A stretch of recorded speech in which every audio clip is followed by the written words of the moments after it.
formulate hypotheses. So, each stage is represented by various characteristics representative of the stage. Children pass through this stage in the same order, but not exactly at the same time. In other words, each child is expected to exhibit the characteristic of every stage at same point and to ultimately developing knowledge. Next, Lev Vygotsky, November 5, 1896, June 11, 1934, was a Soviet psychologist known for his work on psychological development in children. He published on a diverse range of subjects and from multiple views as his perspective changed over the years. The advocate of early children or childhood programs that meet the needs of the whole child. Children need to acquire a set of fundamental competencies that shape their minds for their further learning. Three fundamental competencies: cognitive, involve change in the child, thinking intelligence and language; linguistic, a process involved in human language; and last, social emotional, involve change in the child relationship with other people, change in emotion, and change in personality. So the process of development depended on social interaction with adults and peers. Lev Vygotsky theories is comprised of concepts such as culture-specific tools, language and thought, independence, and the zone of proximal development. So the children best through social interaction with children and adults. So adults provide mental scaffolding, children a framework for understanding, give children support so they can use their own cognitive skills. So this is gain a sense of self and learn to identify as individual. Next is adults are guides or facilitators who help children understand their world. So which teacher demonstrate the process of problem solving for their students. Next, cognitive development. Their abilities are socially guided and constructed. Skills are related to intellectual and ages. Child behavior, not just result of external stimuli but also internal stimuli. Social learning leads to cognitive development and individual differences in children should be recognized and addressed. Infants learn through everyday experiences, think through daily routines, explore through mouthing, dropping, banging, squeezing, etc. Learn object permanence. Object exists even when it out of sight. Begin to understand cause and effect and learn how to use one object to get another. Toddlers learning all the time. As they develop, the same experience take new meanings. Just beginning to understand how things relate to each other. Think concretely and understand words very literally. Can anticipate what will happen next, learn order in daily routines and schedules, and beginning to understand cause and effect. Fostering cognitive growth. Early childhood teachers understand that early childhood is a critical period in cognitive development. So, what do children need? First, self-confidence and skills to explore their world. Second, to try out new ideas. Third, to make mistakes. And fourth, to solve problems on their world. And lastly, take on new challenges. And what can the teacher do? Build on child natural curiosity, create an environment for exploration, ask questions and talk with children, and last, give children a chance to construct their own knowledge. Cognitive development definition. The process of growth and change intellectual mental abilities. 3. Thinking, reasoning, understanding. It is also possible that associated with perspective taking are also necessary for empathy and other social-emotional expression. For example, the cognitive capacity for self-reflection is central to how adolescents respond to the ability to explore and create and identify that is at the core of one's sense of self. And the children draw on experience through all domains: social, emotional, language, motor, perceptual.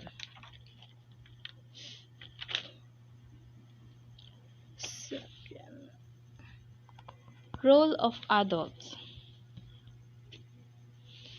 Vital role in supporting cognitive development of infants.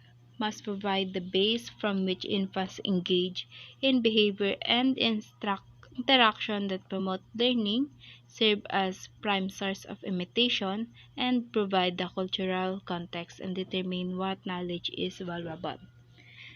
The important role of adults in supporting children social emotional development is critical and lays the foundation for the future health and development.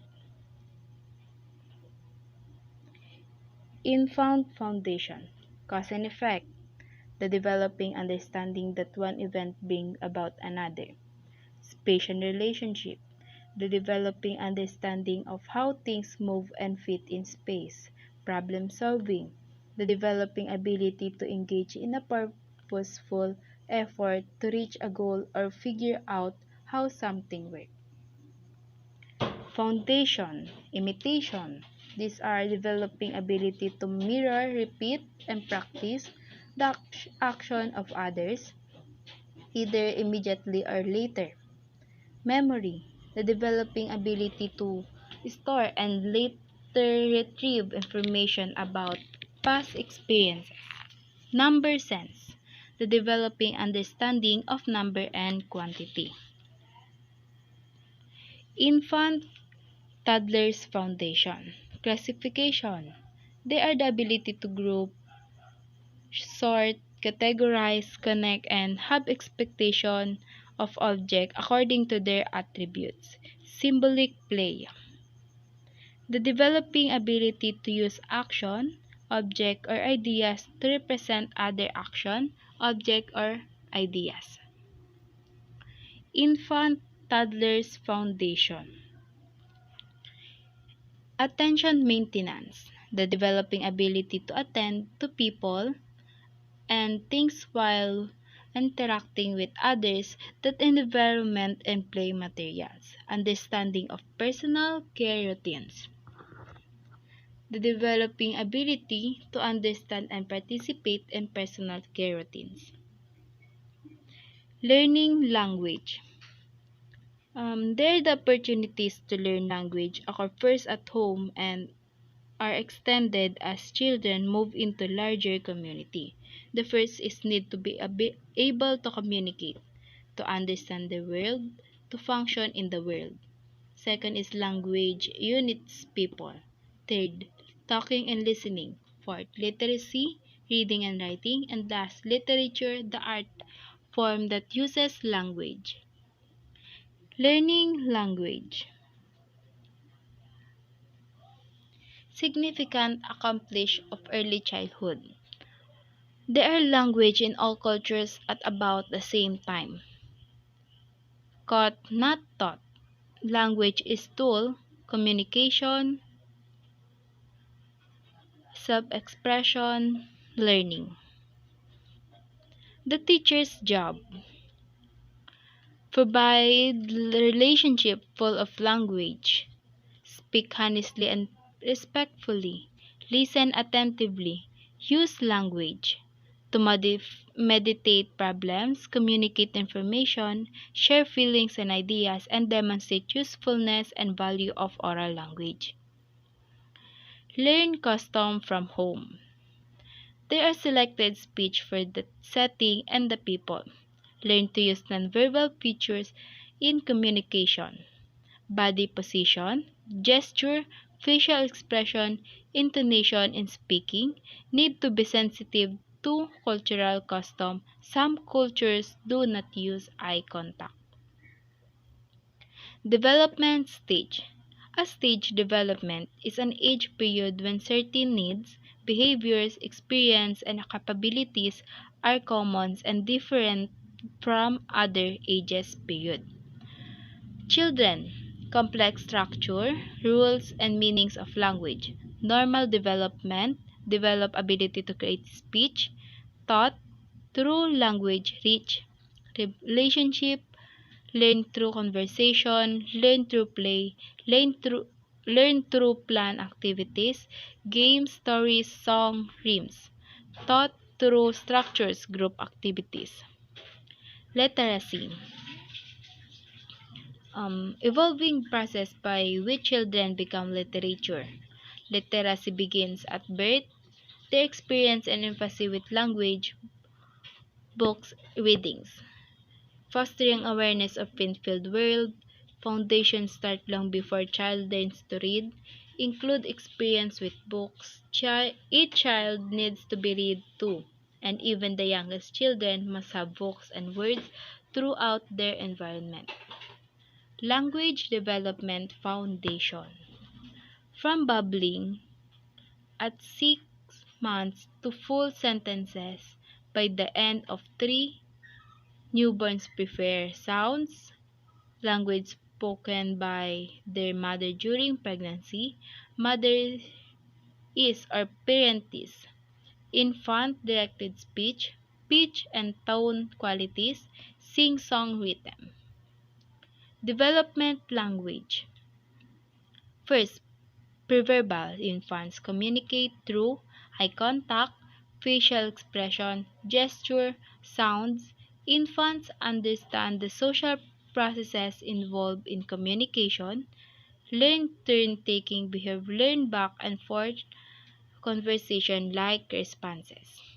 Perceptual processes and language development. Their infants the ability to perceive relation in auditory visual events. Experience affect language development. Infants' perceptual and perceptual motor system are altered by linguistic experience. Phonetic experience change through native language pattern. Language foundation. Receptive language. The developing ability to understand words and increasing complex utterances. Expressive language. This is the ability to produce the sound of language and use vocabulary and increasingly complex utterances. Language foundation. First is communication skills and knowledge. Their ability to communicate non-verbally and verbally. Second is interest in print. The developing interest in engaging with print in books and in the environment.